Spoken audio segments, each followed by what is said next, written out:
সূরা ফাতিহা 7 বার পড়বেন, 7 বার পরে পানিতে ফু দিবেন।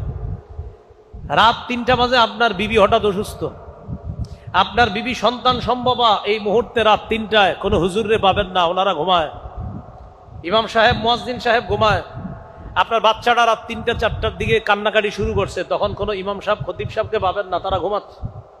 শীতকালে তো পাবেন না, কারণ শীতকালে ফজর হবে প্রায় 6টা বাজে গিয়ে। ওই মুহূর্তে আপনি ওখানে যাবেন না, যাওয়ার দরকারও নাই, কারণ তারা তখন ঘুমায়। বাস আপনি সূরা ফাতিহা 7 বার পড়েন, পানিতে ফু দেন, ইয়াকিন করেন সন্তানকে খাওয়ান, বিবিকে খাওয়ান। আল্লাহ তাআলার এই কোরআনের বদৌলতে, রাসূলের হাদিস প্রমাণ করে, ইয়াকিন থাকলে ওই রোগীকে আল্লাহ আরোগ্য দান করে।